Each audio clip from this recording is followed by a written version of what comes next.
is keeping me awake, keeping me awake. You make my night a little brighter, the heavy days a little lighter.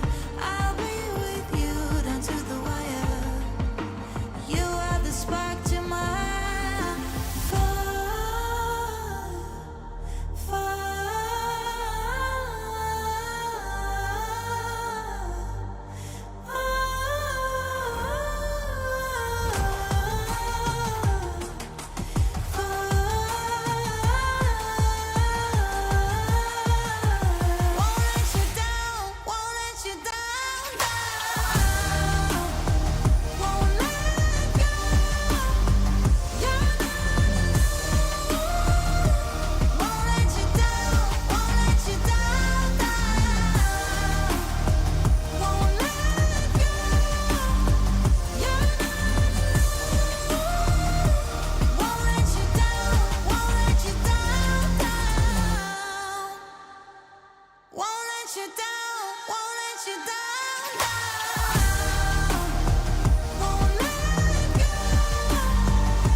nothing in this world that's stopping me. Ain't nothing in this world that's stopping me. My My Rari outruns your Odyssey.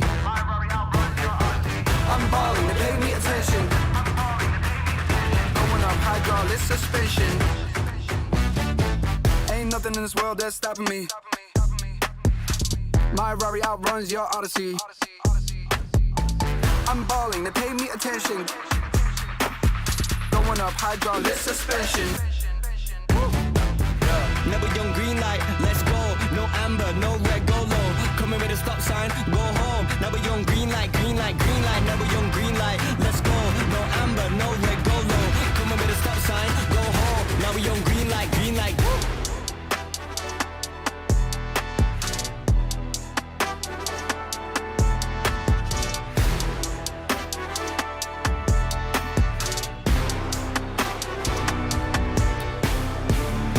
In this world that's stopping me. My Rari outruns your Odyssey. I'm balling, they pay me attention. Going up hydraulic suspension.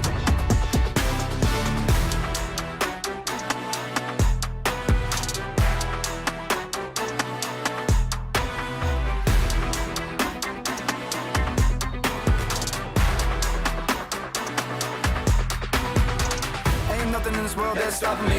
My Rari outruns your Odyssey. I broke it off cause I'm not settling. I got a gift for the lip on a check at me.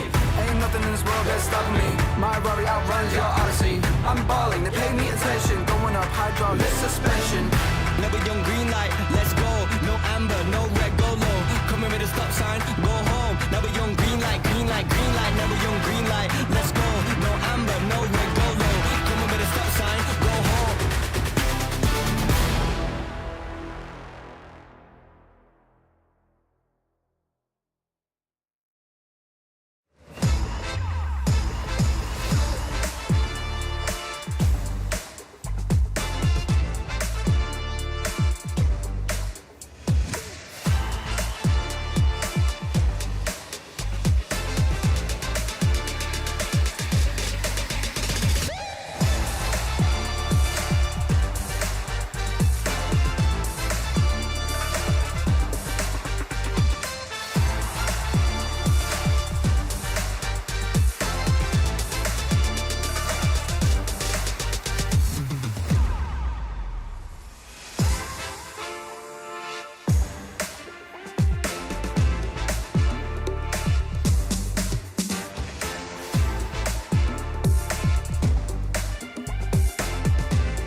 With my new swag on, I'm dripping.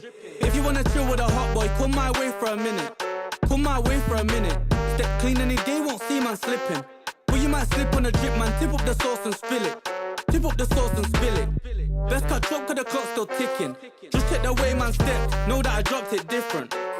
Know that I clocked it in it, know that I got this in it. No, you can't stop this winning, I came for the top spot in it. Came for the top spot in it. Came for the top spot. Soon I'ma get right there, I'ma step right there, got a butt. Came right there in a drop top, try whether you like it or not stop. Non-stop. Yo, if you wanna get this poppin', you better get to shopping. I came in a different drop this time and they thought it was the same one, they didn't clock it. Oh well, it's nothing, they call me a dripaholic. Just watch how I'm dripping on it, please just don't be slipping on it. Oh well, it's nothing, they call me a dripaholic. Stepped out with my new swag on, I'm dripping. If you wanna chill with a hot boy, come my way for a minute. Come my way for a minute. Step clean and they won't see man slipping. But you might slip on a drip, man, tip up the sauce and spill it. Tip up the sauce and spill it. Best cut chop cause the clock's still ticking. Just check the way man stepped, know that I dropped it different. Know that I clocked it in it, know that I got this in it. No, you can't stop this winning, I came for the top spot in it. Came for the top spot in it. Stepped out with my new swag on, I'm dripping.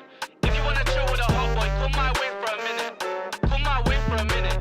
Step clean and they won't see man slipping. But you might slip on a drip, man, tip up the sauce and spill it. Tip up the sauce and spill it.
time, yeah. We on the way, we back in your city, we back. I gotta get to it, in fact. No, never no time to relax. I'm packing the stacks, you packing your bags. Okay, I step on the field, it's a rap. They cannot keep up with the laps. No way. I put their record in a pass, you know it's a fact. Confirming the stats. Game time, game time, game time. They about to step on a landmine. Dialed in like a landline. Don't let them talk, I don't pay them on. Walked in with the mindset. Money line, that's a big bet. Top 10, I'm a prospect. Turn a problem to a profit.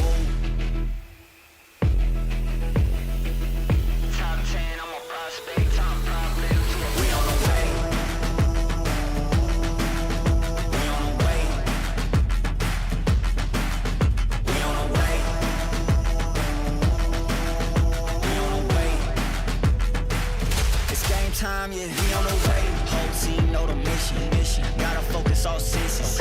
Gassed up, no omission. Eyes on a vision, gotta handle business. 100 yards on a play. Big dubs on the way. 2 play, it'll be played. Get up out my face, we are not the same. And down in the city, I'm back on the base. Gotta get to it, no pain is safe. Running the game, they running away. They running their mouth, you know they are fake. Pick a side, okay. Is you on for the ride? Okay. New kid on the block, next up, blessed up on the rise. New kid on the block, next up, blessed up. We on the way. We on the way. We on the way. We on the way. It's game time, yeah. We on the way.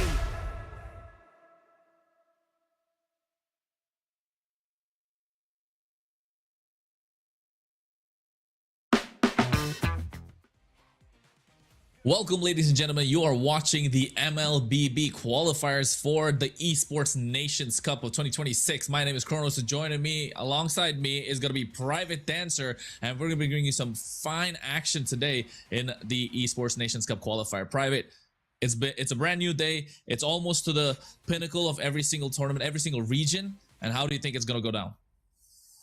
Well, I mean, if the past matches that we've been seeing, it's been a long-standing tournament right now, a long-standing day for a lot of these teams, and it's been full of excitement. I think we started the day with a best of 5, and the series that have gone on after that have been just a little bit shorter and shorter. Here, I believe we're going to be seeing probably about a war that's going to be coming out from Ukraine and Poland, who are both fighting for that spot there in the lower bracket.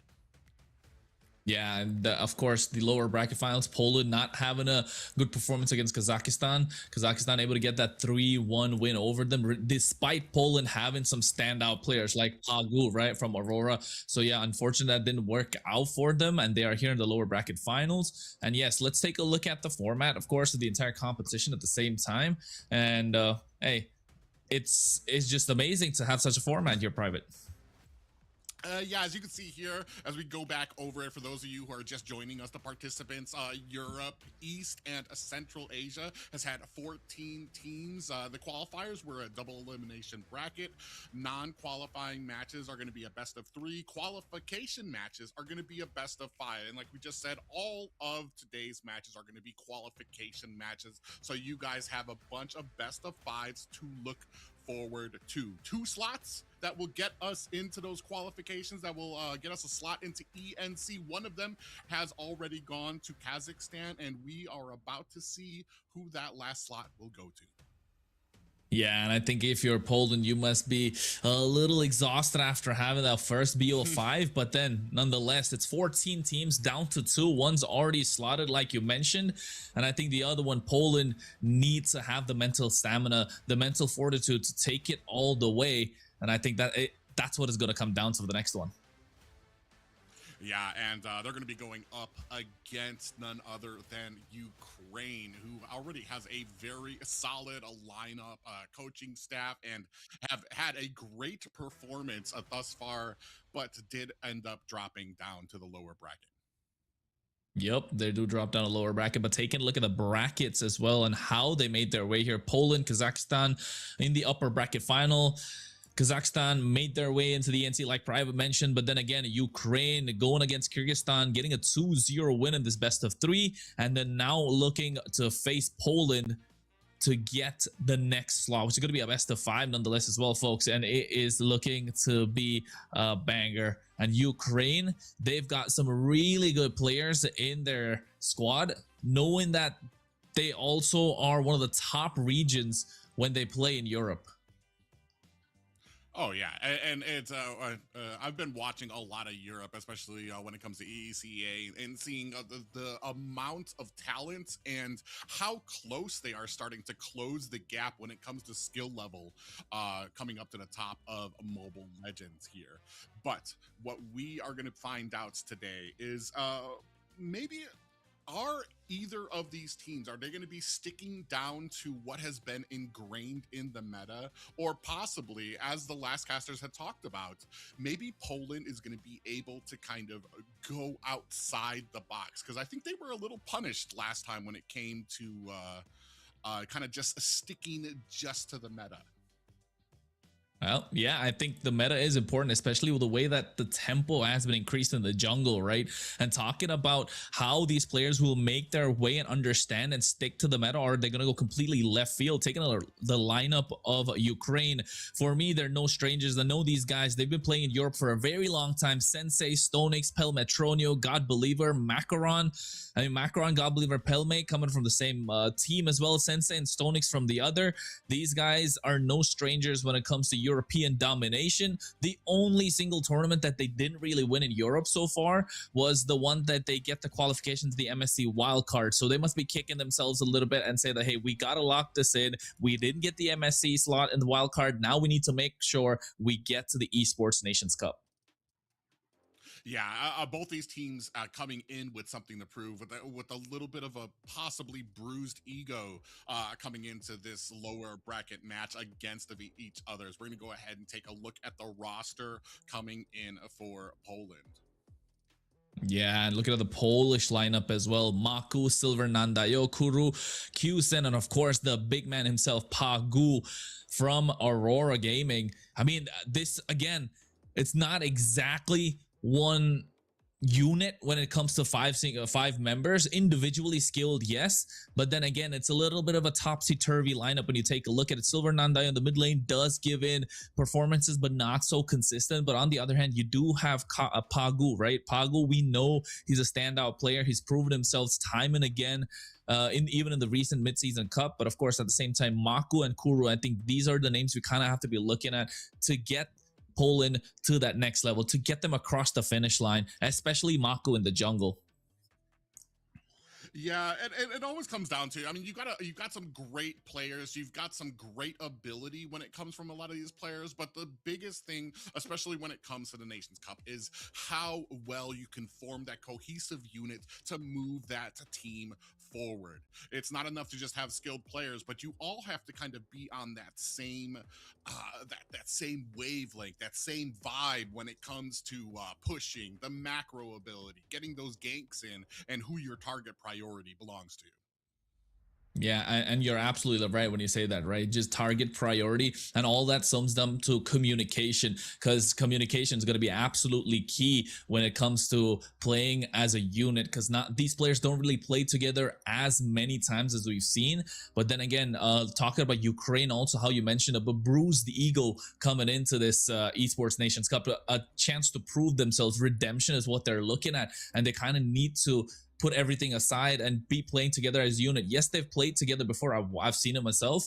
But then on the other hand, Poland, like, we haven't really seen a lot of these players playing together. Some of them not really well known in the community as well. So I would say when it comes down to Poland, they need to find a way to make things work, right? They need to click. They need to make sure the pieces fit the puzzle. Otherwise, we could be looking at a really quick game coming from Ukraine. But then again, hey, it's Mobile Legends. You never know. It's not over until it's over.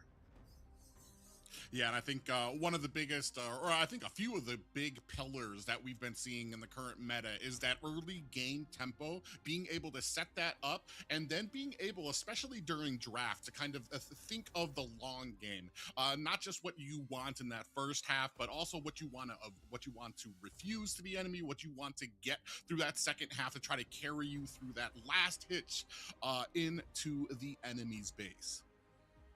Yeah, absolutely right. I think the early game is very important to set the tempo, and it comes down to the junglers as well, right? Usually previous metas, we've seen how it's very EXP centric, it is kind of mid lane centric, but this one is a lot more in the jungle.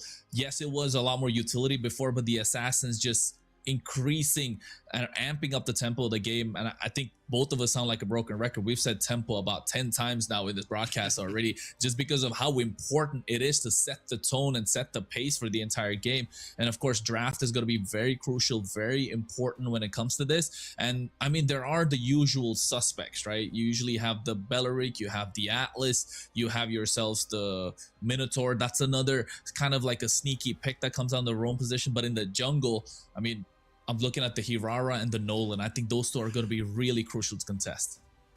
I'm all ear to ear smiles because I've been waiting for this meta for so long. I feel like the long stretch of watching the tank meta go through has finally ended. We finally have those flashy plays. My only complaint maybe is that I feel like a lot of teams have been kind of When you gaze into the abyss, tight little niche circle of The ocean is not just our home. Melissa It has is been the who priority. we We've are. seen Carry out there. We did just see Granger, so I can't really complain about that. Welcome to the greatest mag show of all time. Which is kind of a double-edged sword. We've seen the rise of Maya and Hinabi out there as well. So I'm very eager to see where we go with this draft. Yeah, I agree. I think with the marksman, usually we get to see a lot of Melissas, right? Absolutely prioritized right now. And how I mentioned, I like how you brought up the Mia as well. It is one of those heroes that, I mean, at first glance, it looks like you're trolling, right? But then again, when you actually double down and kind of take a look at what it fits in the entire draft, it makes sense, right? It provides what the keys to the puzzle, the keys to the lock that you're looking for. And then talk about Melissa, they take that off the table completely. You're Poland, Selena, Harley gone as well. So anything that could actually be aggressive in the early game taken off. Freya, Marcel and Atlas from the side of Ukraine, and I'm looking at Belleric. That's a great option that's available. There's Paquito as well that's still available. Slotted in the jungle quite a lot in MPL Indonesia, and apart from that, there is still the Hirara. A punch for a punch. Well, Paquito, just on its own, just because of the flexibility that you have with it. You don't need to just slot it in the jungle. You can put it in that XP lane. I've seen it even in the gold lane where it's actually done a world of change there. Now I'm assuming we're going to possibly get a Belleric, maybe even get the Barats out there possibly for the side of Ukraine here. Man, we've had I feel like in the last few months we've had such a huge change and shift. Yeah, we got an Alice out there now. Yeah, about to say you're right about how there's been a massive shift in the meta, but then all of a sudden we're kind of discussing. You were talking about the Barats, right? It's absolutely great. I was talking about the Belleric, and these guys say, "No, we don't want any of that. We just go straight for the Alice in the EXP lane." So if you're trying to pick a backline marksman, if you're trying to go front to back, we're gonna dive straight onto you. But also got a little bit of stiff arm with this Eudora in the mid lane, right? So Ukraine kind of checking their boxes, not going for super hard counters, but setting themselves up for success for the later half of the draft. May So the world I think come Poland to here life. needs to find, oh no, they get themselves the Rafael and Pagul. We've seen what he can do on this, and the Hirara comes into fray as well. So you're right, this Paquito is not going to be in the jungle. EXP gold, we're going to find out. The edge of the void. Yeah, right now I do see a pretty decent amount of a CC kind of coming on from the side of Ukraine here, where you got the Throne of Rune coming out from the Alice. You've got the stun that can come out from the Eudora. And we were talking about that early game. I was going to say, like, those two picks, not really the early tempo that you would want, but you match that up with a Nolan here, who's going to be able to definitely maneuver around that map, put on that big boy damage as soon as he drops down into the game. Us here. Your team Yeah, he just pick up the pace, right? Make sure you're not falling behind, because if you take a look at the Alice, take a look at the Eudora, yes, they're not the strongest, especially the Alice in the early game. So you want to scale. Eudora can provide a little bit of crowd control early on, some poke damage as well, but to get the job done, to get the big boy damage, like you said, it is that Nolan that's needed. And just to make sure another way to kind of keep tempo and keep pace with what Hirara can provide in the jungle as well. And on the same side, they take out the Novaria, so no long range poke coming in from Poland. Meanwhile, they take out Carry, so that's two marksmen taken off from the side of Poland.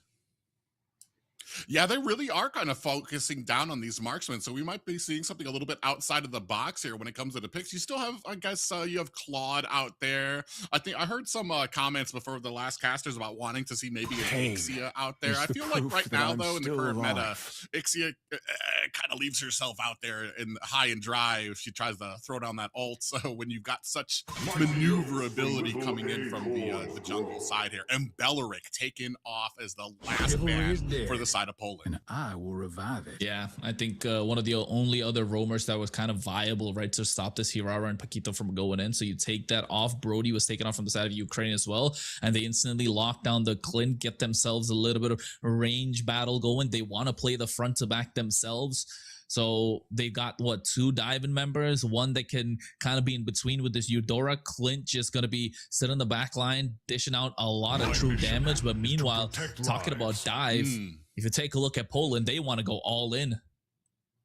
Oh, yeah, and I was about to say here, a great pickup here, especially the Hylos. When you lay down that glorious pathway, it's going to be very hard for Clint to try to get away from that. So I want to say that's going to probably be the big target for them. Ooh, and then speaking of big boy damage, we're hovering over the Farza right now, bringing down that feathered airstrike. I feel like the only thing is the CC that would be needed to usually aid the Farza. You get that CC down, then the feathered airstrike comes down here. Here, we've got a pretty mobile group that they're going to be going up against, and then matched up now with a Gatakacha on the other side. Yeah, I like the Gatakacha being picked up, right? Just going to be a threat completely whenever the Farsa pops in the feather airstrike. Yes, you're going to be doing a lot of damage. You have high ground. You have insane amount of range to close the gap between your team as well as the Clint on the other side. But then as soon as you pop the feather airstrike and you get this big avatar of the Guardian coming your way, you got to be thinking twice about popping that ultimate. Yeah, but we are ready to go. You can see both lineups already and starting. Do you have a matchup there that you like better than the other? I mean, I would say looking at the overall grand scheme of things, Ukraine look a little bit better with what they're trying to put out, right? I like the Clint that's there in the gold lane. But on the other side, though, I mean, boy, Pagu, I want to support him, but they got to put something, they got to put a show for us to kind of, you know, see that we can get something out for them. So yes, folks, it is game number 1 of this best of 5, Poland versus Ukraine, a spot for the Esports Nations Cup. Let's get in. Yeah, we're going to see how fast, and especially when it comes to the clearing speed there, you can see that Nolan going to go ahead and start up on his green cap, while the Harara is going to go ahead and start up on the purple. Here, I do like the Gatakacha. I feel more comfortable when a Gatakacha has something else to set the tone, something else to initiate the fight when it's not him, because people can get away from his ultimate very quickly. The only thing is, what you're going to be using as a setup is possibly the Throne of Rune, which basically almost has about the same, if not a longer, timer when it comes to trying to set that up. So, already going on to Pagu. First blood in their hands, of course, and that's what we were talking about in the draft as well, right, Private? I mean, this Nolan is gonna be really mobile, is gonna be looking to get the damage down as long as somebody can poke him. That's exactly what happened in this case. And you're right, in terms of initiations, when a Gatakacha is the primary initiator, it doesn't feel right. It's very easy to dodge that big AOG. But on the other hand, if you do have the Throne of Ruin to commit into first and then go with the AOG, it does help a lot more.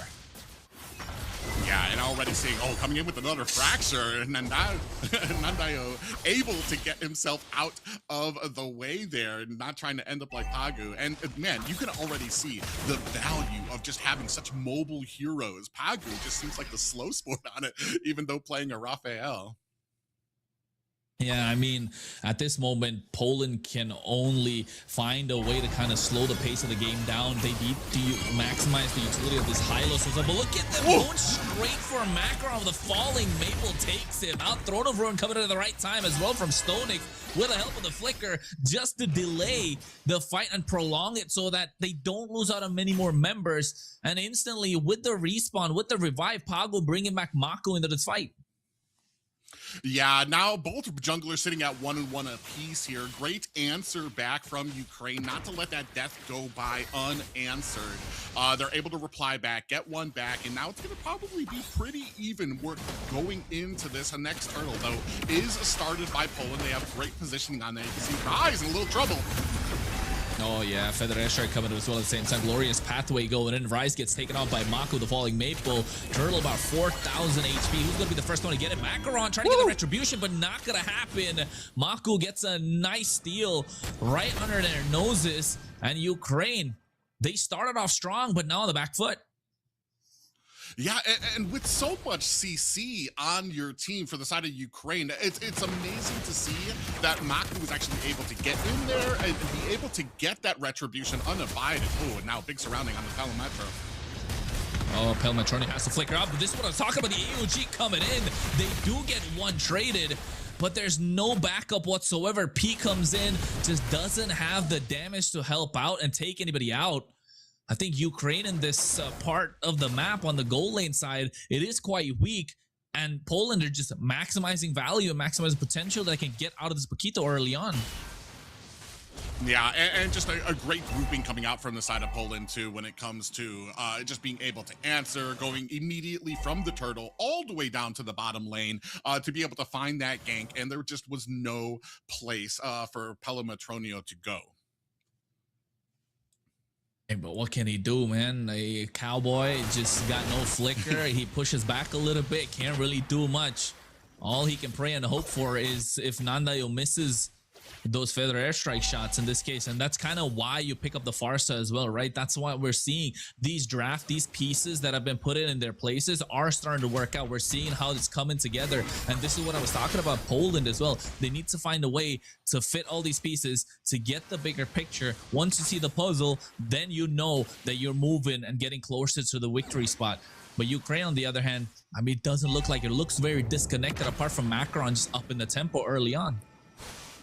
Yeah, and that's kind of the unfortunate part right now. Poland definitely feels like they have a better control, speaking of which, and then they get frozen there with a nice little taunt there. Kuru going in, Glorious Pathway. Yeah, with the AOG coming out from Rise to create separation, but if not, now you're able to get that damage down. Slonix with a 3-man Throne of Ruin. Macaron comes in, Fracture gets one, looking to find another, but in the hand of the Eudora, they get two in the process, and Stonix once again coming in clutch to make sure Ukraine don't lose out on more. Oh, I feel like that was just such a great bait by Ukraine. Draw out the Glorious Pathway. Kuru dives in, and they surrounded him. Able to take him down, and then you had Macaroon coming in, getting that Fracture, finding the other kill, setting them up for that next turtle. Just as I was saying, they felt a little bit separated, a little bit discombobulated. Whoever on the team who was making the calls obviously cleaned that up, got them together, and you found some great synergy in that next play. Yeah, they did it now. Through that, they're making sure Pelme gets all the space that he needs by taking out the tier 1 on the bot side. Not able to do so. Good defense coming in from Poland, but then again, it's just barely hanging. So you know that Ukraine, once Pelmetroni is kind of left unlocked from his laning phase, they're just going to maximize group up together and just going to dish out pure damage, even though Poland are looking to dive. I want to say here too, you can see like a great job being done by Ukraine here too, kind of keeping a Rise up in front, making sure you see how the rest of the group, the Squish, is kind of rolling together here, making sure. Oh, now another engagement coming in. Oh, Stonix, what a Throne of Ruin with the AOG coming at the same time. The damage, the Lacklander zoned away completely by Kuru. They created separation, and now all of a sudden Ukraine in a hard place, and Mako finds a double. 3 out of the right there from that one. And they're looking to find something else on the map. Flicker gets a massive shutdown onto the Farsa. Meanwhile, sacrifices himself for a good cause. Stonix went in, charged up the Throne of Ruin, but flickered to the left, which did a great job because it caught them in surprise. However, I feel like it caught Ukraine a little bit in surprise because it separated the team, and unfortunately, Stonix got pushed by himself. Rise was by himself trying to back them up, and Ukraine was separated. So you had Stonix and Rise got picked off very quickly, and then Poland was able to finish the job on the rest of the team. Yeah, feathered airstrike coming again. Nandayo is in a really good spot. And now all of a sudden this Rafaela pick that got first blood is looking so good, making sure they extend their duration, their survivability in this matchup, in these team fights. And Kuro with the glorious pathway going in, and Throne of Ruin once again in the back line, forcing out 2 flickers. Macron coming to clean up, and Kuro gets taken out by Pelme. Meanwhile, Maku has to run away, and Kusen to follow as well. Ukraine get control of this neutral objective. Yeah, and they're going to go ahead and have themselves an easy cleanup of the turtle. Oh, Rise actually might be in trouble. Maku comes in with the scoopa. Yeah, he got that as well. Oh my god, gets himself a double. I don't know, Rise has been off position. Maku has to get out. Oh my god, even the burn almost killing the slightest bit of HP. I don't know if they want to commit and look for him at this moment. Yeah, I think Ukraine give up on the chase. Yeah, and right now it's, I mean, Ukraine has some great, when they're all on the same page, I feel like they're basically unstoppable here. As we take a look at the items here, we're going ahead, have the Hunter Strike both for Maku already building up. It has the War Axe as well as Sky Piercer. So, I mean, gonna have some stacks already, 7 and 1 right now. So I'm not a mathologist or anything, but that's a pretty decent amount of stacks already to have with that Sky Piercer. Ukraine, I mean, we've seen some great initiations coming from them. Rise and Stonix doing such a great job at getting those wombo combos in. But, I mean, we're still at a point where Poland's able to answer back, and Ukraine just doesn't have the damage just yet. Still waiting for some of those items to come online before they're actually going to be able to really take advantage of the comas that they can absolutely put Poland into with all of this CC. Yeah, that's true. But then look at Maku. He's got 50 already. A big 50 on that Sky Piercer. And 7-1-1. I mean, I was talking about how Maku kind of needs to step up a little bit, you know, to allow Poland that extra breathing room. And this is what we're talking about. Bro is just putting Poland on the map right now with the way that he's playing. 50 stacks on a Sky Piercer. Ukraine, no matter how tanky you are with the Gatotkacha or even with the Alice, you walk in, that's a lot of true damage and you're going to get burst down. 10 seconds to the Lord. They don't have control of any long waves. They don't have control of a lot of neutral bushes. Only this Riverside bush. And Kuro can just use the Glorious Path to go dive head first.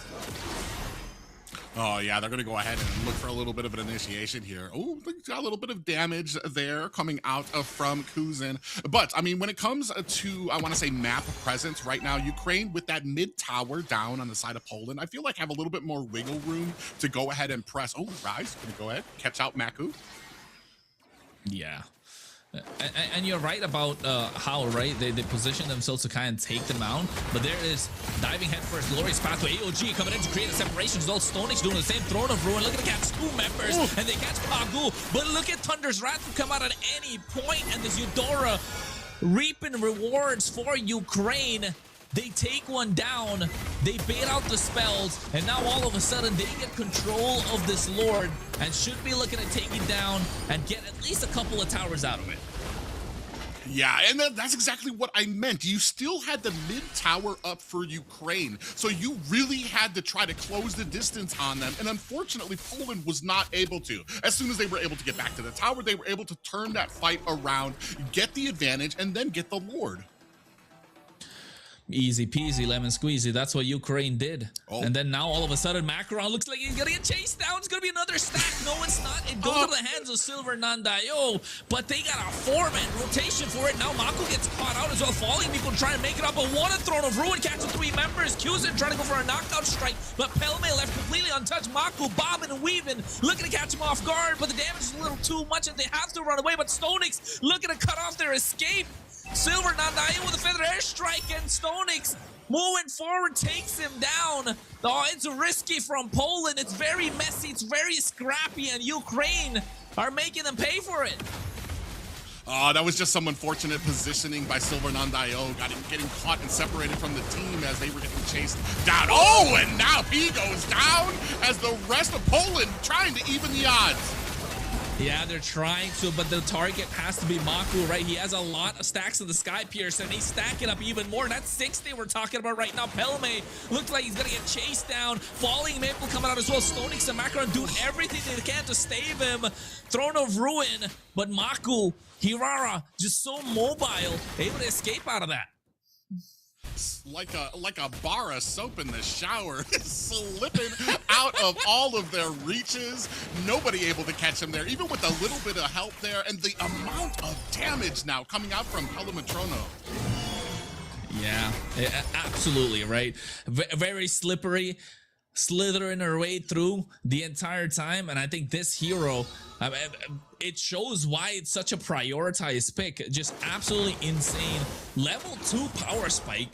I mean, what more would you want? You just got to put the right pieces around it to make sure you see it succeed, and that's what Poland have done. But meanwhile, Ukraine, they're down on the kill score, but they are up in terms of gold, they're up in terms of towers, and especially with the way that they utilize this AOG, they're trying to create a separation within the fight and not using it as a tool to kind of catch them off guard. About what goes back to what we spoke about earlier, Private. Yeah, and speaking about power spikes, we just saw that the BOD picked up by Maku and the Holy Crystal picked up by Silver Nandayo. So you're going to have a big amount of damage here coming out once that Feathered Airstrike is laid down. Oh, but out of range! Just out of range, and in comes the AOG. Along with the Throne of Ruin catching 2 members, Pagu gets taken out by Pete Pelme, sniping them down as well with a double shot, takes out Kuru. So Pagu and Kuru are out, and just in time for the Lord. No way to get them respawned as well. It should be another comfortable neutral objective. Ukraine's timings on picking these fights have been impeccable. Yeah, and even the way that they answer back, they saw that the overextension of the Feathered Airstrike wasn't in reach, and then in the follow-up coming in from Poland, they were able to turn that around. They're able to just be outside of the range of Poland. That's the second time that's happened, where they're able to turn around these fights, get pushed back, and then turn it around to get the advantage and get the objective immediately after. Yep, and getting the objective at the right time for Ukraine means that the Lord will be marching down the mid lane. They're looking to maximize both side lanes as well. But is this too early of a push coming down the mid lane? Seems like it, Private. Yeah, I mean, they're going to go try to look for something here. A little bit of a charge there coming, and the Glorious Pathway is out, but no follow-up coming just yet from the side of Poland. Oh my God! The Guardian Deep on the backside, Rise! Yeah, he commits as well. They take down the inhibitor in the mid lane, but you can see Mako chasing them down. Pelmetronio flickers. Nandayo flickers as well. They're able to get him. And Houston looking to go on to Macaron. They trade 3 for nothing. Only able to get that inhibitor in the mid lane. This is what we're talking about. Rise, an absolute all-in or nothing play, and they get nothing out of it but just 1 inhibitor. And I don't think that's worth it. I feel like the current meta, the squishiness, the mobility, a lot of that has issues when it comes to the enemy's base. When you're knocking on their door, when you're all kind of centered and clumped up in this little group, I've seen it so often now that teams just have a huge issue when it comes to closing things down. Oh my God, talking about closing things down. Macaron closes the distance, takes out Kusen. Silver Nandayo went for the Feather Airstrike to create some separation. Ukraine said, we don't care. We got the damage, we got the bodies, and we're going to throw them at you. What are you going to do about it? They do get the tier 2 on the bot side though, Poland. But again, 60 seconds to another Lord. They got control of this mid lane thanks to the super minions. They're pushing down the bot side, and they're moving all the numbers towards the top side. Get a slow push going, and when the Lord is up, you're gonna have macro advantage. You're gonna be able to control the map. Yeah, the problem for me right now is that Poland, their initiating factor is kind of lacking when it comes. On the side of Ukraine, you've got the Throne of Ruin, you've got the Avatar of the Guardian to cinch things up, to really get that initiating factor out there. But Kuru, you only really have the Glorious Pathway to try to get out there. And they're doing such a great job of kind of keeping that distance, keeping back enough so that the Glorious Pathway will get so far back that Silver Nandayo has to push forward to even get those Feathered Airstrikes. strikes. And it's been a great job and a great example of a team doing like what they need to kite back just enough to be able to turn the tides. Yeah, will they have enough though right now when it comes to taking this neutral objective? They got a slow push down to the top side. Fracture already used onto Kuru, not baiting the Revitalize. No spells baited out as well at the same time. 5 members now rushing their way in towards the Lord Pit. Poland have to back off. They got to respect the damage that's coming out from Ukraine. But another thing that Ukraine definitely have to respect is the maneuverability and also the ability to outplay from Maku right now. And that's what I'm talking about. Glorious path to go straight in AOG to catch Kuro off guard, create a separation. But look at Maku. Look at the chase down God Believer. They get a shutdown, however, at the right time. And now all of a sudden Poland needs to scramble. But Q's into the back line, does the damage, gets a knockout strike, a double kill, and Rise couldn't protect the back line. Stonix trying to chase Nandayo, trying to chase Pagu, but they're so mobile. They're moving around the map, and they're running circles around Ukraine. Yeah, and like I said, they're running back. They're pushing Poland. They're forcing Poland to try to push forward. That last fight, Silver Nandayo spent half the time wings by wings trying to chase their team from the backside to try to get in there. And when they finally laid down that feathered airstrike, Ukraine was right there to dive in with the Throne of Ruin. There's just a great amount of map presence coming out from Ukraine as they start this next Lord. Yeah, Stonix, I don't know what he was thinking. Went in, took a little too much damage, got caught in the Holy Baptism, now has to make it out. AOG as well, just to try and run away, and all of a sudden, in the blink of an eye, Poland get a Lord. They get all the advantage, but they do get another, the body, but Macaron, that was dangerous. Thunder's Wrath coming out as well. Pago flickering forward to try and catch Nolan. Oh, Macaron's lucky there that there was no backup. Oh man, I was just about to say, and Poland kind of takes control of this game, but then you realize, you're like, are they though? Because Ukraine immediately able to turn it around, to put that damage on them and force them back. I expect this Lord, I mean, possibly they might be able to get this bottom one, but I mean, the offense coming out from Ukraine has been immense thus far, and Poland just really needs to find an answer. Ooh, Macaron might be in a little bit of trouble here. Yeah, it looks like he could be. I mean, Ukraine pretty much the entire game under control, and all of a sudden, just off of one Lord fight, just off of one neutral objective, Poland completely flipped the script. And now they got this evolved Lord coming on the bot side. They need to get a clear. Pelmetronio doesn't have a lot of HP, but they should be able to get this Lord dealt with. But what matters is the next set of waves that are coming in. Look at the knockout strike. AOG trying to create a separation. Holy Baptism comes out as well at the same time. Macaron taking a lot of damage. Maku looking to find the target, but a good defense finally coming out from Ukraine. They don't lose a single inhibitor. They don't use an inhibitor, but I mean, we're getting to the point that it was even out there. And a great show of control coming out from Poland too. Even when the AOG came out, you had the great peeling coming in the form of the Holy Baptism from Pagu to go ahead and create that distance. So Kuzin was going to be able to get away. Now, can Poland hold on to this advantage? They're in great position, 47 seconds left on the Lord, and are they going to be able to get this? And it's going to come down to that team fight. Yeah, it definitely is. And talking about it, Kuru, glorious pathway, a little too premature, I'd say, but then has enough time to get it back before the Lord. Fracture coming out as well. Feathered airstrike, a good position coming out. Stonix trying to go in with the Blood Ode. Doesn't find the mark, and now Poland disperse. Kuru, what are you doing? Not at that spot. Oh, they make him pay. That's not a bush, Kuru. Oh man, just it's those little mistakes that I've noticed that Ukraine has been doing such a great job of being able to capitalize on. Whether they're able to kite back, whether they're a little bit too far out for a feathered airstrike to reach, or just like that Kuru, unfortunately getting caught trying to go back to base. Yeah, I mean, it could have been that big piece of rock that had a slight bit of a green patch. He thought that was a bush, you know, tried to go in, but it wasn't. But in this case, look at Kuru again leading the charge. Feathered coming out, beautiful, glorious pathway, slowing down Macaron, but Maku on the other hand, looking to go in at the right time. They take out Q-Sin. Maku takes a little too much damage from Pelme, and now all of a sudden they lose Rise, and Ukraino, they are on the front foot. They have the numbers advantage. They have the HP, but Pagu has the ability to provide extra mobility, has the ability to provide extra bit of HP. The regen is going to be present. The Lord, 40,000 HP right now. They're dancing around. Poland trying to make their way through. I don't know if Ukraine want to risk it. Stonix takes a little too much damage. And with the help of the Wishing Lantern, able to take him down. Now with the numbers advantage, Poland want to dive in. Glorious pathway, slowing things down. But Macron goes in, fractures out, but doesn't get anyone. Lord still at 45,000 HP. Yeah, both of these teams have a great amount of patience just to lie and wait to find that perfect opportunity. Oh, not Dio!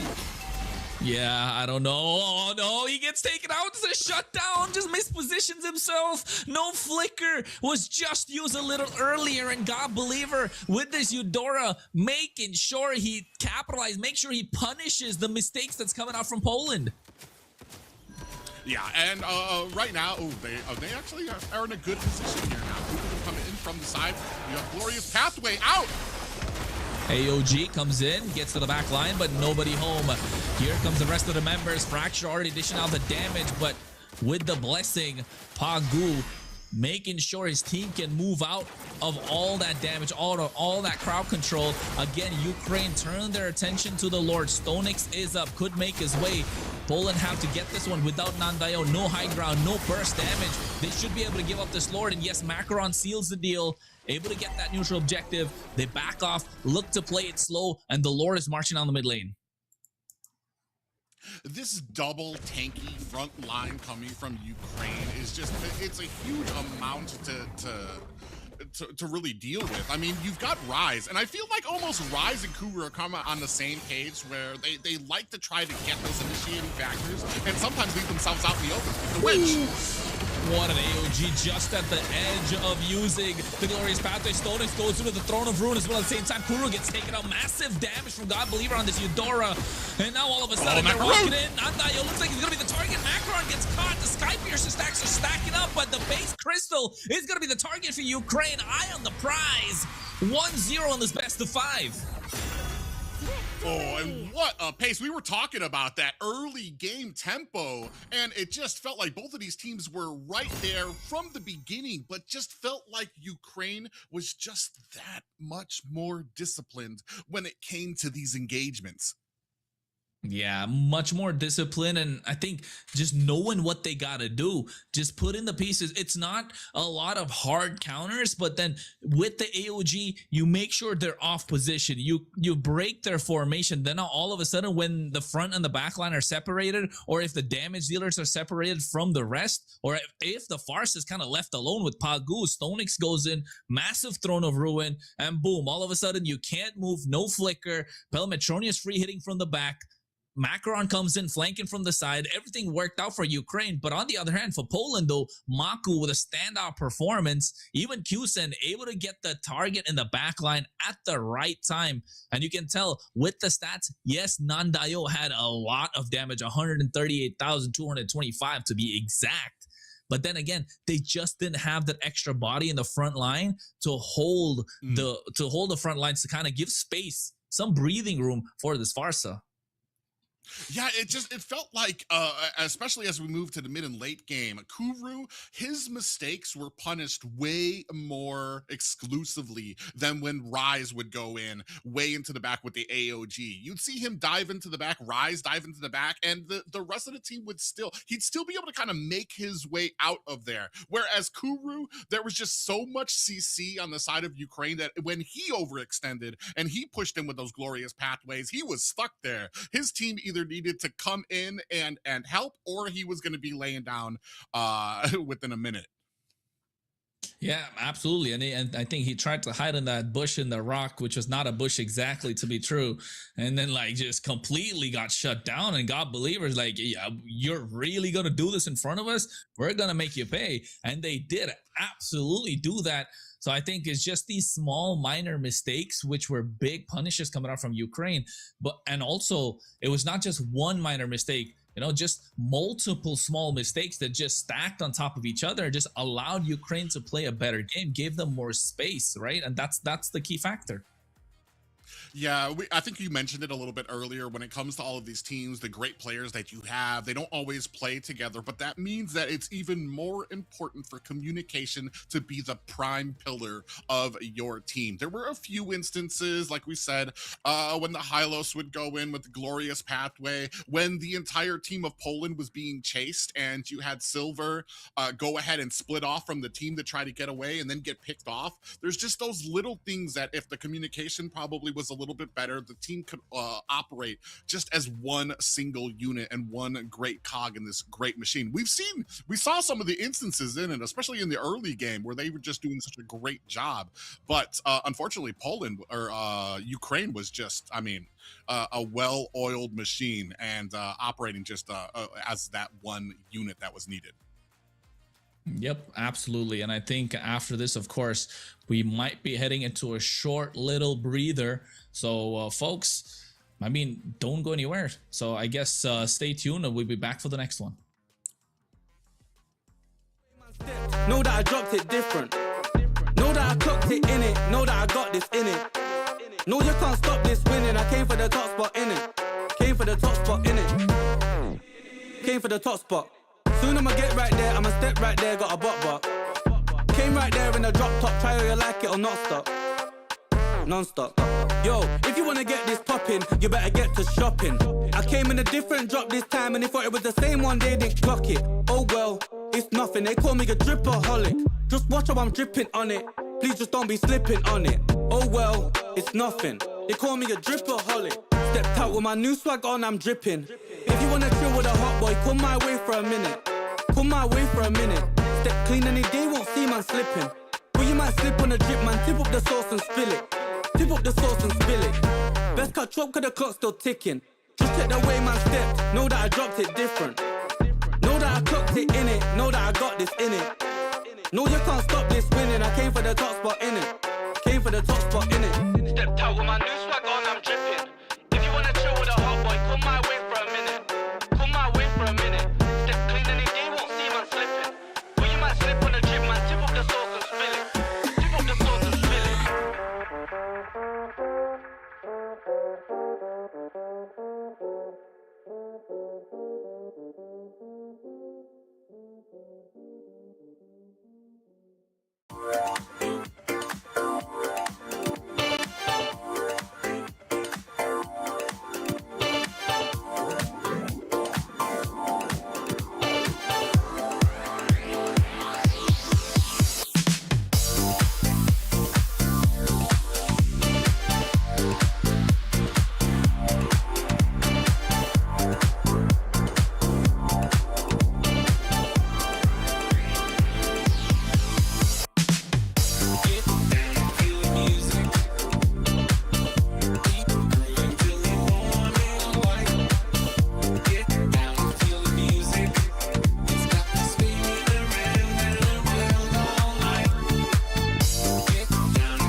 time, yeah. We on the way. We back in your city, we back.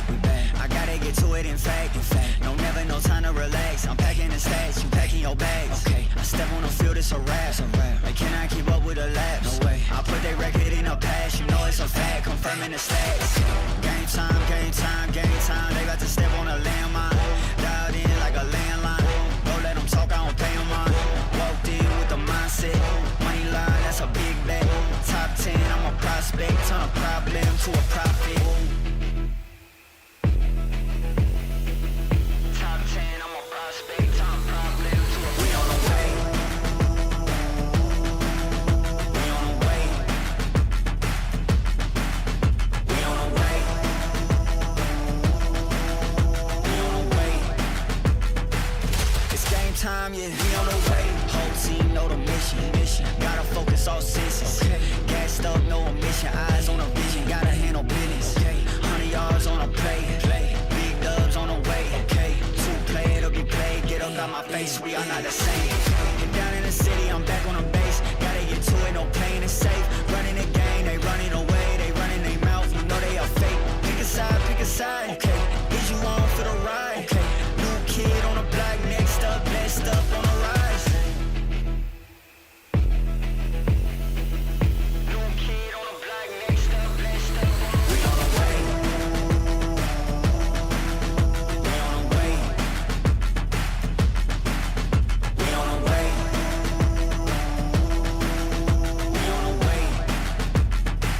It's game time, yeah. We on the way.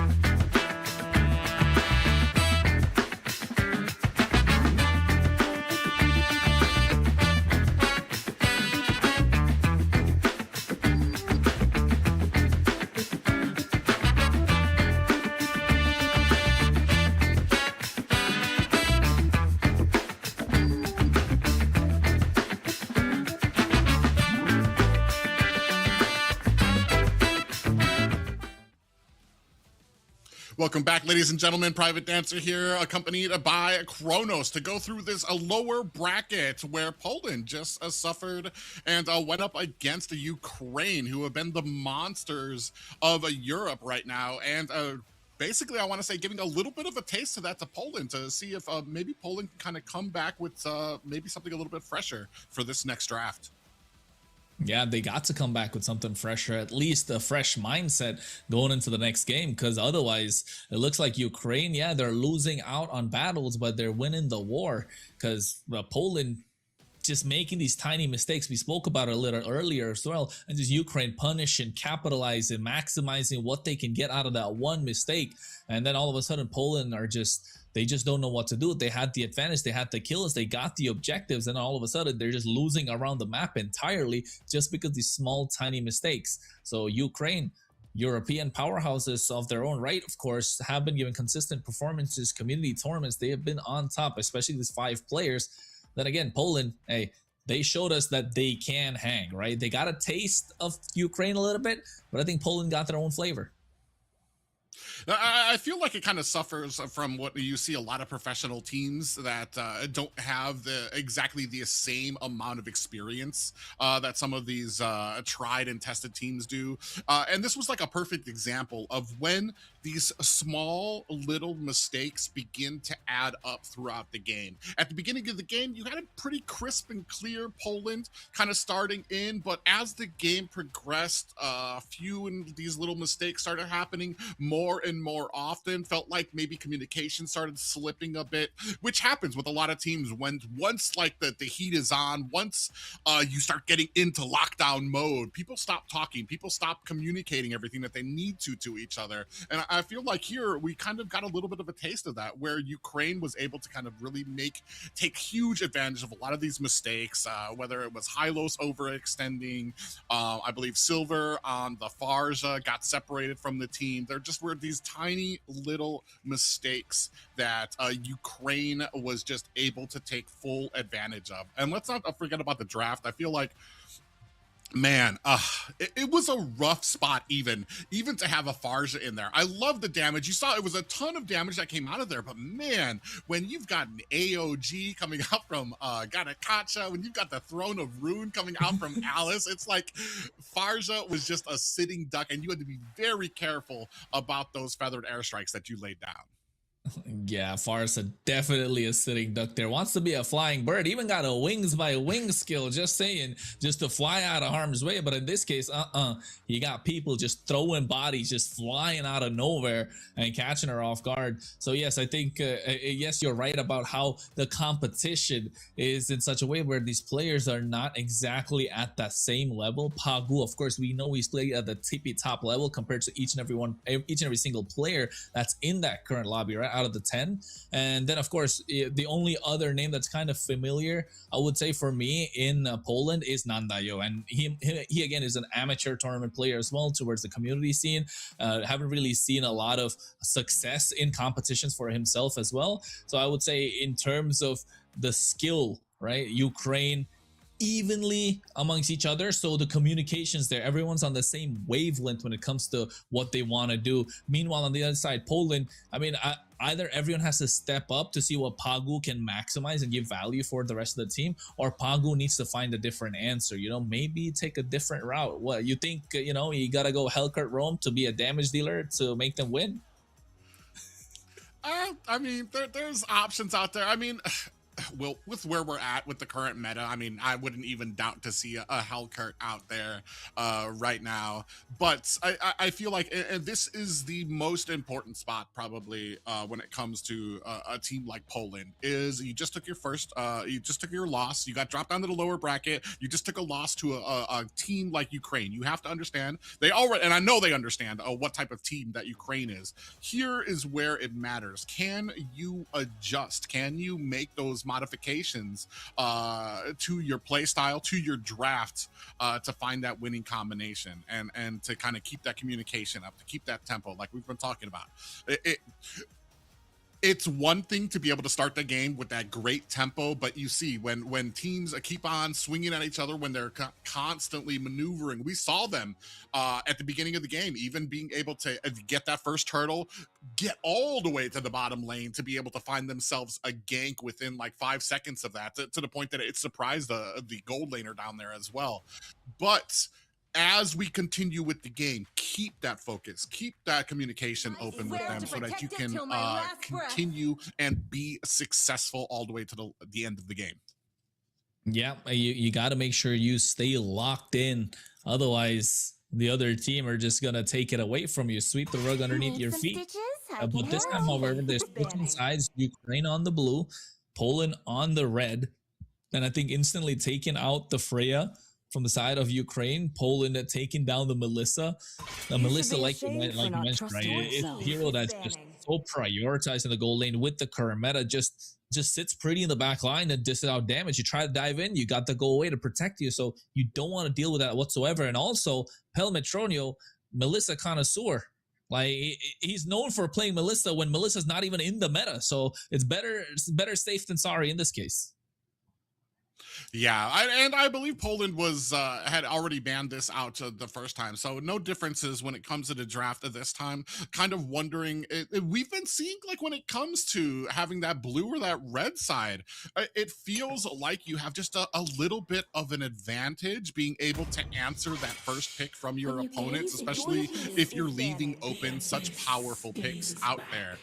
Ukraine last time with that double CC, double tank, double initiating factor that they had with the Garakacha and Alice, and I've been seeing, I feel like it's kind of it's been trending the meta right now, to having just that double front line to be, and then those just huge amounts of damage and burst damage on the back end, firing away while the team tries to deal with this tanky front line that you have. Yep, they gotta on top of that, with the draft progressing further, taking out the Atlas, Selena's gone. Belleric is an option, I guess. Hirara is another great option that they probably are going to ban out. Then I'm looking at the Paquito. Like, these are the three usual suspects that you can tell is definitely first pick worthy, or they leave everything open in this trade. Yep, they do. They take out the Marcel, and then now all of a sudden, Ukraine, they got the pick of the litter. Are they going to go for the Belleric? Are they going to go for the Paquito or the Hirara? I think Hirara is just too good to get let go of right now. Well, yeah, and then you get to answer that back. So, I mean, I want a little bit of a big thinking, big brain moves. Oh, we're going to come in with the Harley priority. So that's actually kind of a change for me, especially with what we have out there. So they're going to go ahead, scoop up that Paquito very quickly. And then the decision here is, do we go for something tanky or do we go for another burst in the form of that Hirara?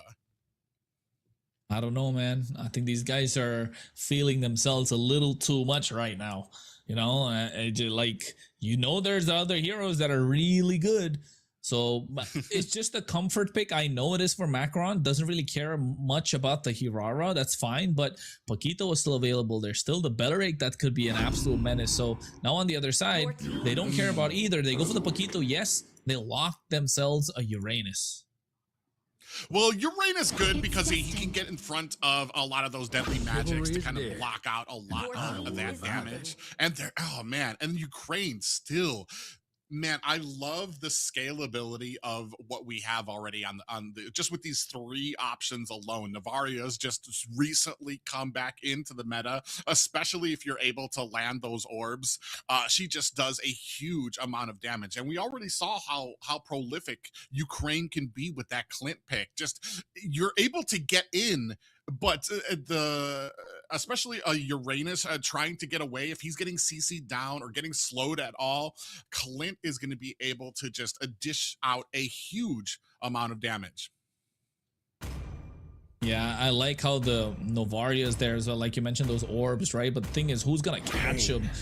And the Fanny being hovered upon, I don't know, is that a bluff going into the next phase of the draft? You know, it's just like, hey man, we can play this, but you know what, we need a goal laner right now, so we lock in the Brody so you don't take that away from us. So they get that Brody. Now on the other side, they take out the Gatokacha as well. Cho gets out of the table. I'm looking at a Farsa again, probably from Silver Nandayo, and they could top this draft up with no way they're gonna go Fanny here. They already got 3 side laners, so of course this Paquito is just gonna be in the jungle now. I don't think Ukraine is buying it. I mean, they saw the Fanny and then they ban out Cho themselves. It's almost like I dare you. We'll even ban out the Cho. So yeah, like go ahead and go Fanny. So I don't think that they believe that the Fanny is going to be coming out there. I like the Gatakacha taken out of there. So yeah, definitely they took out both. So maybe are going to be setting up for this Fars unless it gets banned out by the side of Ukraine. Always on the way. Yeah, man, Matilda comes out though, just making sure there's not a lot of utility on the table for them. Belleric was one of the options that's still up on the table, so you take that away from the side of Ukraine. Poland looked like a well-rounded draft so far. No way, Stonix. He's not gonna do this here. No, okay. All right, a little bit of recap here, Private. This guy is notorious for playing Lucas in the EXP lane with a Revitalize. And then once level 4, bro, this just does not die whatsoever. He's just diving and diving and diving. On top of that, they will be able to pick up a win. So this is a comfort heroes galore from the side of Ukraine. Meanwhile, Poland, they're looking to see what they can get out of this entire draft. Ooh, this is going to be very slippery for a Valentina pickup here too, because I think you're kind of looking at the glorious pathway IMU coming in for the Valentina. But my biggest problem sometimes that comes with using Valentina to copy over a lot of the tanky ultimates is that, yes, the Valentina gets the tanky ultimate, but she doesn't get the tankiness that comes with it that makes it useful for a lot of these tanks. So she might be a little bit of a sitting duck here. I feel like Poland here adjusted a bit. They went with that double tanky front line with the Uranus and the Belleric out there to try to, and hopefully be able to kind of score a decent amount of damage. That's going to be scaling, I want to say, a little bit more towards the mid and late game. Brody comes in a little early from the early to mid game. Valentina a little bit more later on after the midway through the game. But ladies and gentlemen, we are about ready. Yeah, we're about ready to get into the game. I think we can only keep analyzing about the draft as much as we can. The rest of the part comes with the execution. Yes, there's one team that has slight better advantage in terms of what they can execute, but then again, comes down to what these players can showcase in the land of Dawn for us. Don't forget, Ukraine already 1-0 up on this best of 5.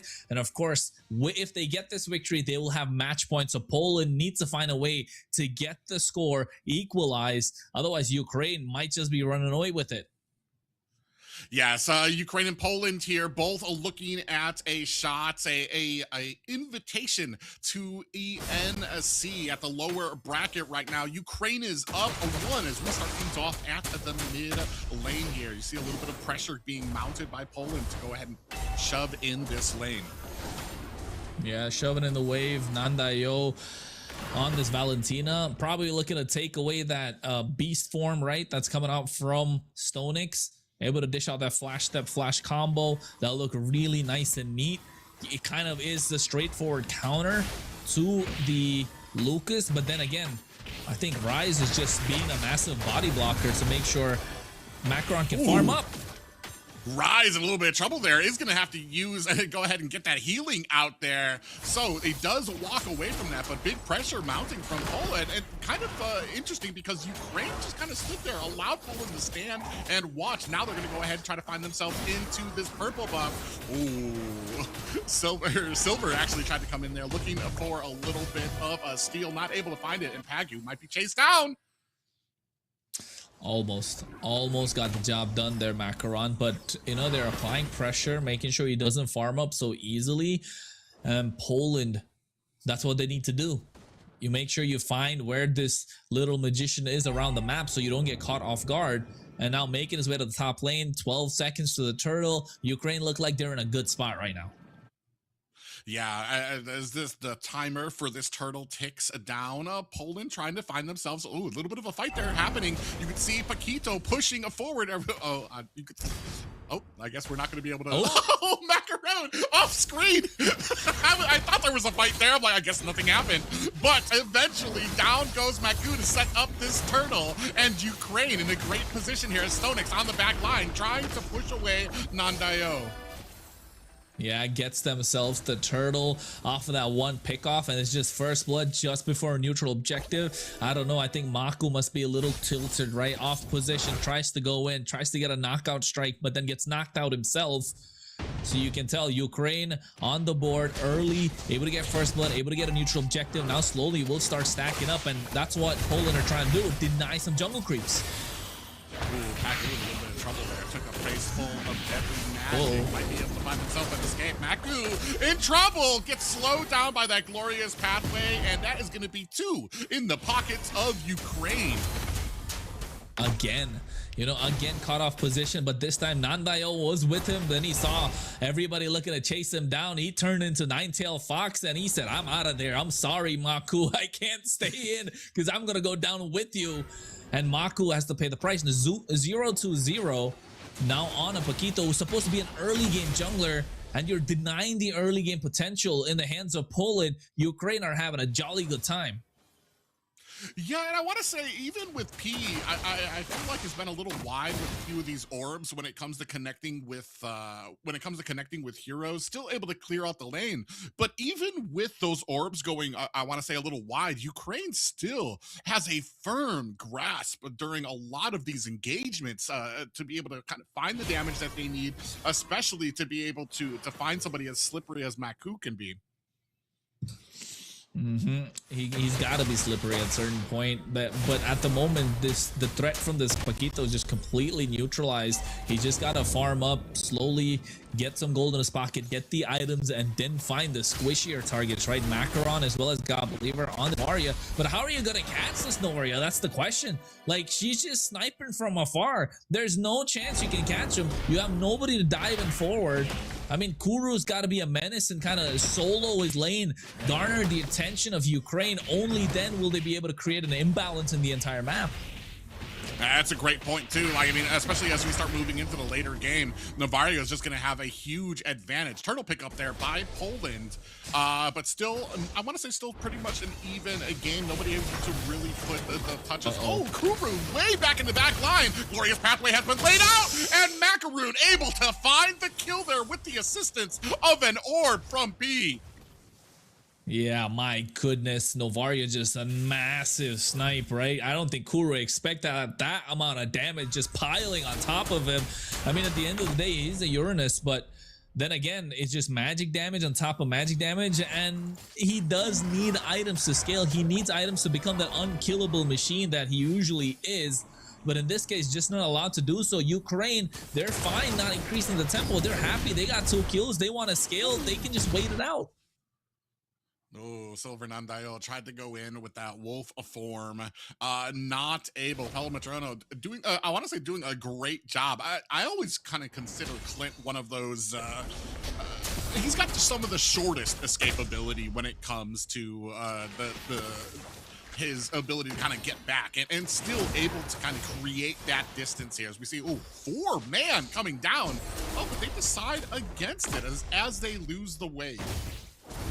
Yeah, I mean, they got to, right? They got to respect the fact that there's a lot of mobility and a little bit of crowd control that comes in from the poke of the Hylos and the Glorious Pathway. And if they really need to target down this Cowboy, they need the wave. They need to pressure. Guess what? They say we missed it once. We're going back at it one more time. Run it back. Oh, and it looks like Ukraine was prepared for this as Poland on the back foot. 2 Glorious Pathways laid out on the backside. Stonks coming in from the flank, looking for an opportunity, and a beautiful orb does connect onto Maku. Kuru a little bit low too, as the rest of Poland does find a disengagement. Yeah, they do find a disengage at this point.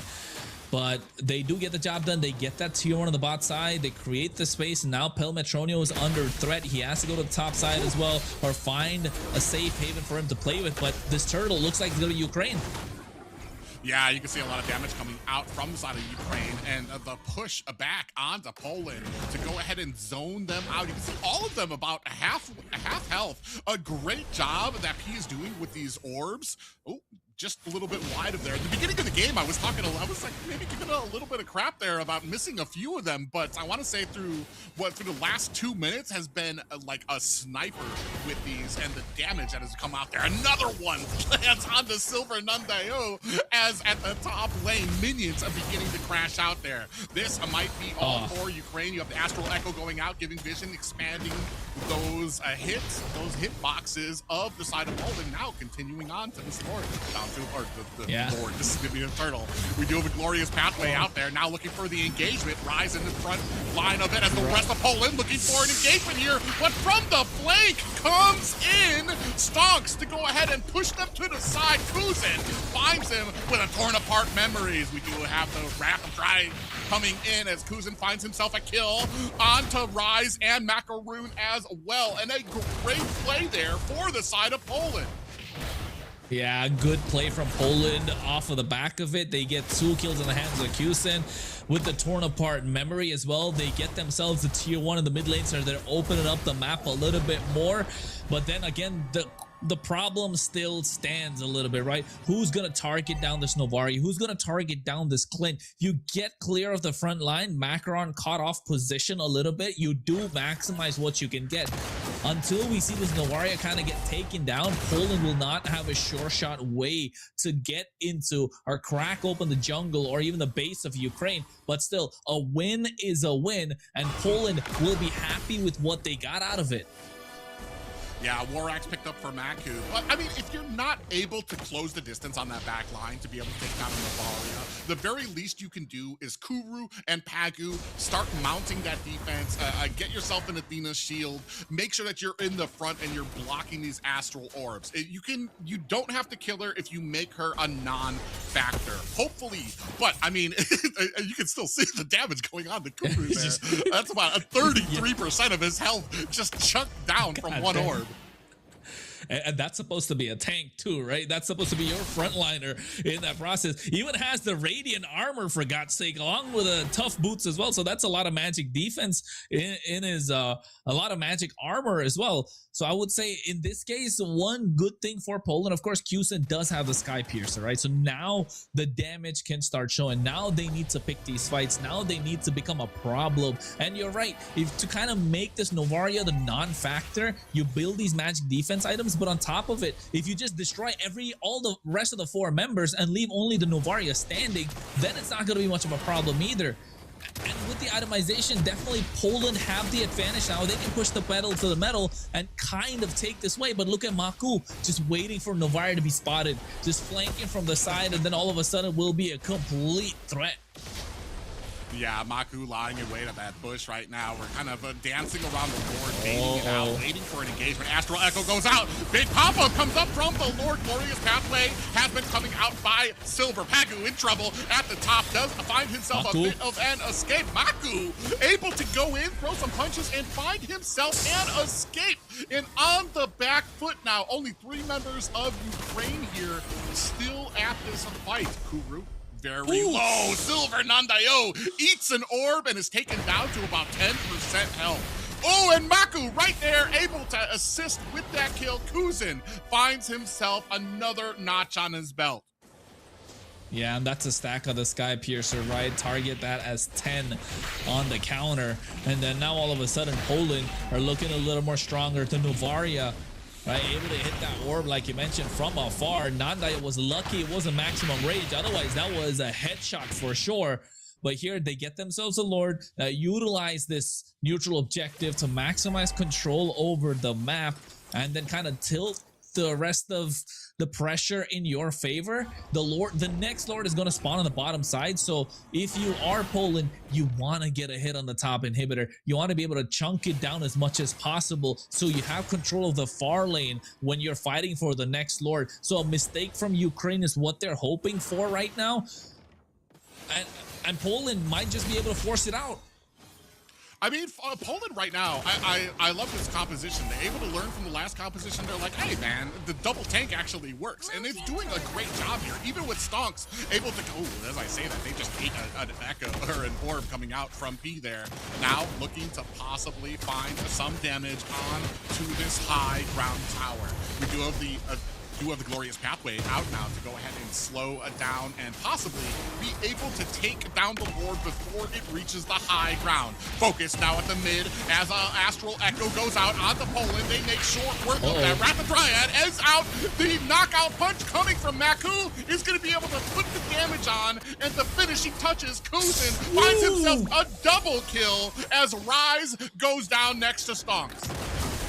God damn, that torn apart memory was nasty. And Maku right now, look at it chasing down. And this is what we were talking about. You make this Novaria a non-factor by taking out the entire front line. Pelmetronio forced the flicker out of there too. Ooh, nasty amount of damage coming out from Poland. They know how to push the buttons, and they're kind of popping off by taking out the right targets. Oh man, Maku came in with that jab to kind of close the distance, but the quick fingers able to get away. Ukraine right now with a gaping wound down the mid side lane right now, as Poland, a completely different team here with this double tanking front line, are doing a huge job when it comes to the aggression and the tempo they're able to set. Yeah, you're right. And I think finding that gaping wound now, which is that mid lane inhibitor taken out, they got to press down on it. They need to get a little more hits on the top side as well, because then again, they will be able to get control of this Lord Pit, and that's what Poland want. Ukraine, though, on the other hand, they're trying to find angles. They got a lot of comfort picks, right? This Lucas, which is kind of Stonix's bread and butter so far in the European side of things, he's just not able to make it work. We haven't seen it pop off yet, but I think when the moment comes in, he's going to be a monster. Yeah, the problem is just that tanky front line. Even when he's able to find a great flank on the Poland, I mean, the combination of Kuru on the Uranus, Pagu on the... Oh, actually, speaking of which, Rise in a little bit of trouble here, taking a heap of damage. Does have the Glorious Pathway is bursted down by Kaizen again. Now looking coming in. Oh, Stonks turned around. He thought he was going to be able to make a play there, but Poland immediately capitalized on that and able to shut him down. This is going to be a free Lord, unless P has got something in there with the orb, is just wide. Yeah, doesn't get anything out of it, but what Cusin has been getting is these Sky Piercer stacks.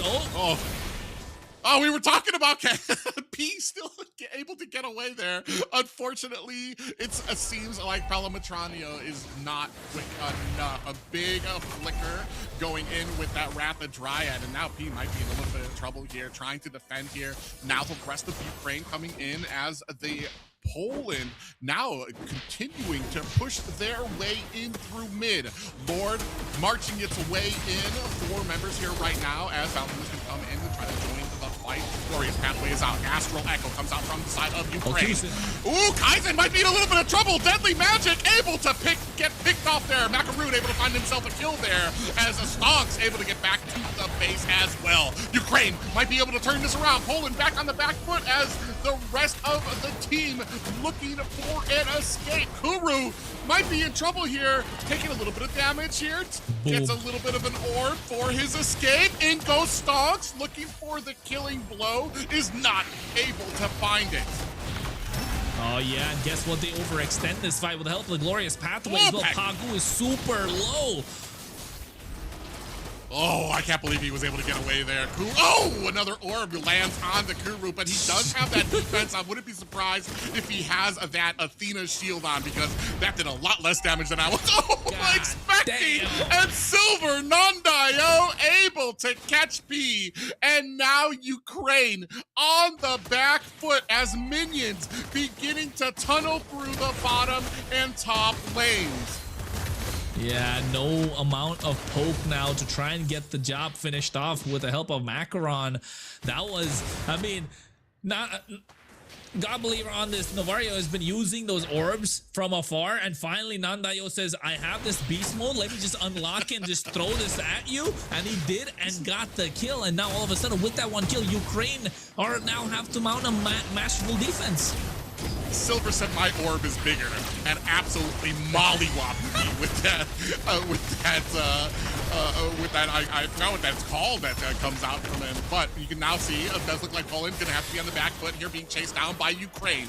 Rise fronting the blow, Astral Orb does go wide. Palamatranio able to find a kill onto Silver, and Poland readjust on this map. Ooh, gets caught. 50% health there, I believe, on the Kaizen with one orb. Yeah, absolute disaster, you can say. In that final bit of it, I think Poland could have got the base. It was a 5v4, and P was not even back up on the map. A little bit of an undisciplined route push, and then all of a sudden Ukraine have a little more breathing room, and now the Lord is back and they get control of this pit. Yeah, and just like that, and unfortunately, Maku out of position all the way at the bottom lane. Wrath of Dryad is out. Stonks in the backside. Macaroon able to find himself a Lord. Continuing on this fight, Rise in a little bit of trouble as they try to chase down Stonks as well. Poland trying to answer back, but they are not going to be able to reply in kind to Ukraine, who now have themselves a Lord in their pocket. A Lord in their pocket, and might be looking at an end angle as well. It should be spawning up right now, but where is it going to come out of? That's the big question, because if Poland have got it locked down, they can kind of clear it out as quickly as possible and keep applying the pressure where it hurts.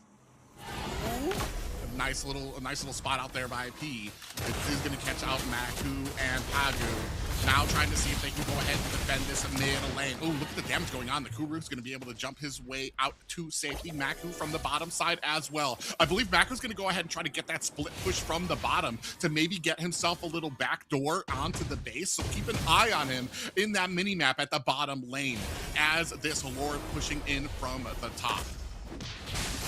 Yeah, the Lord's pushing on the top. A slow push coming at that as well.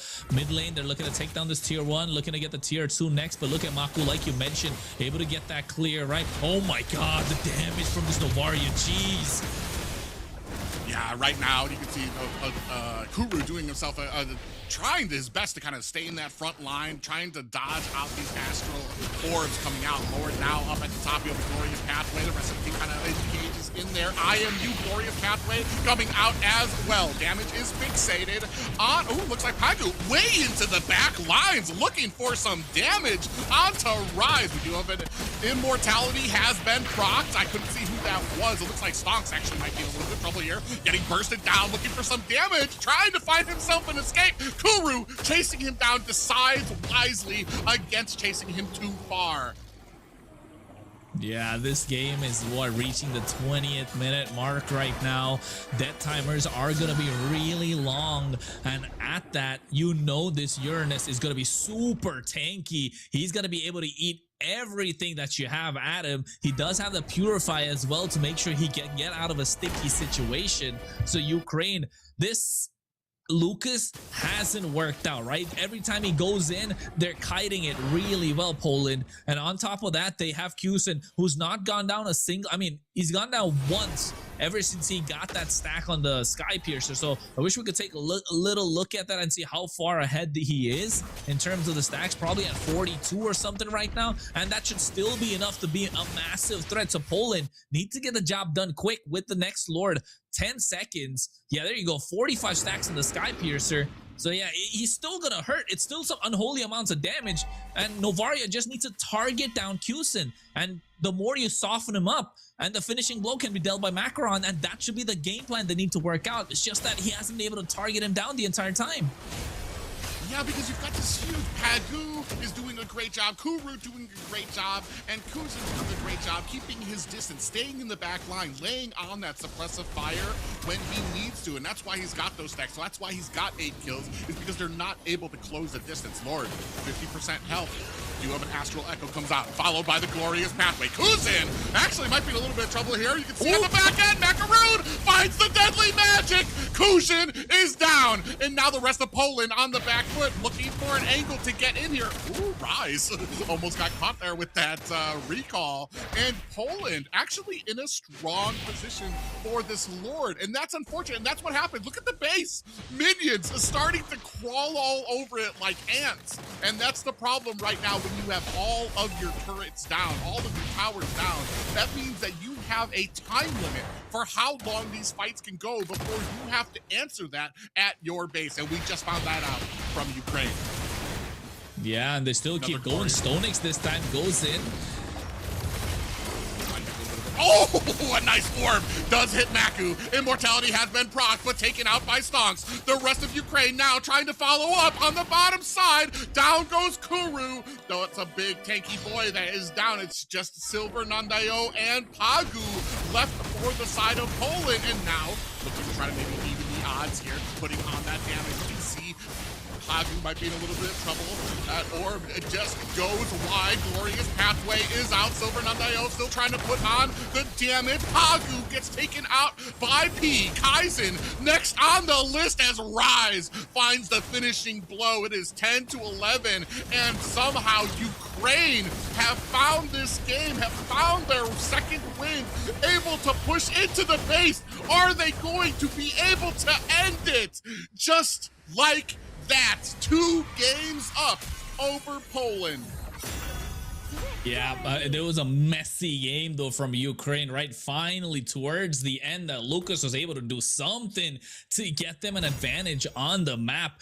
Even though they had no towers left standing, waves crashing in, all Ukraine needed was just 1 minion. Once they got all the important members down, Pagu really tried in this one. He didn't go down until the very end. And once they got this Belleric out of the picture, it just became very difficult for Poland to hold anybody, because Kuru was trying to face check bushes, was trying to tank as much as possible.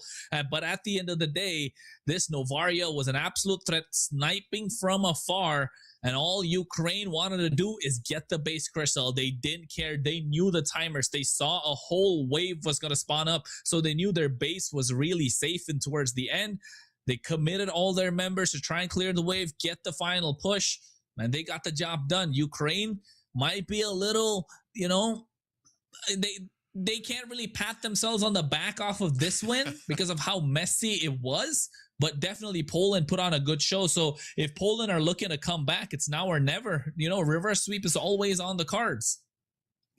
I can tell you two people who can pat themselves on the back, and that is Rise and Macaroon. For that beginning, the start of that last engagement, Rise went in with the glorious pathway, while Macaroon was at the top, way above on the bushes, hiding, waiting for Kuzin to show himself. As soon as that glorious pathway came out, Kuzin tried to disengage. Macaroon met him right on the backside, got that deadly magic on, and was able to take out the hugest damage dealer for Poland. And that's what started this steamroll, this snowball that Ukraine was able to take advantage of. And what an excellent fight there too. And great placement coming out from Ukraine. Yeah, absolute. Really well played from Ukraine. I mean, getting some comfort picks on the board as well. We just didn't see them pop off. This wasn't that good of a game for Pelmetronio on this Clint. But then again, Poland, they're definitely one of those teams that can get the job done. And Kusin, once he got that snowball rolling, it was hard to stop him. But then at the end of the day, Ukraine just found the right timings to make things happen, right? Finding their own angles. Once they got a little bit of advantage, they were just getting the snowball done themselves. So yeah, I think 2-0 on the board, Private. You think it's going to be a 3-0, or are we going the distance after this one? I don't know where you go from here. Poland had all the cards in their favor, and this is one of those little things that yes, you can make an adjustments to your draft, but the enemy made those great adjustments too. Whoever was the shot caller on the side of Ukraine, kudos to him for being able to point out Kuzin is the problem, here's how we deal with it. Yeah, absolutely, and you can tell as well with the amount of damage that God Believer on this Varia did. Insane, just sniping from afar the entire time. 32% damage to the team. You would imagine the Novaria doesn't do a lot of damage. The kills, you're not seeing a lot of assists, but then the poke, right, that's coming out of Uranus early on onto the Belleric as well, and finding the right angle, soften up the target for the finishing blow, that was definitely important. Well, a lifeline, one more game, and a chance to kind of take things back and reply for Poland, but that will happen after this short break.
with my new swag on, I'm dripping.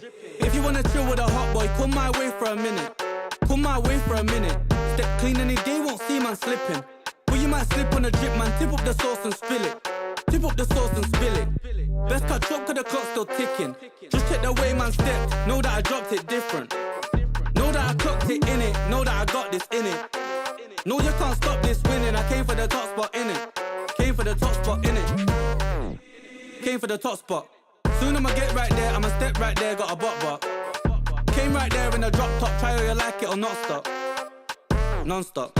Yo, if you wanna get this poppin', you better get to shopping. I came in a different drop this time, and they thought it was the same one. They didn't clock it. Oh well, it's nothing. They call me a dripaholic. Just watch how I'm dripping on it. Please just don't be slipping on it. Oh well, it's nothing. They call me a dripaholic. Stepped out with my new swag on, I'm dripping. If you wanna chill with a hot boy, come my way for a minute. Come my way for a minute. Step clean any day, won't see man slipping. But you might slip on a drip, man. Tip up the sauce and spill it. Tip up the sauce and spill it. Best cut drop, cause the clock's still ticking. Just check the way man stepped. Know that I dropped it different. Know that I clocked it in it. Know that I got this in it. No, you can't stop this winning. I came for the top spot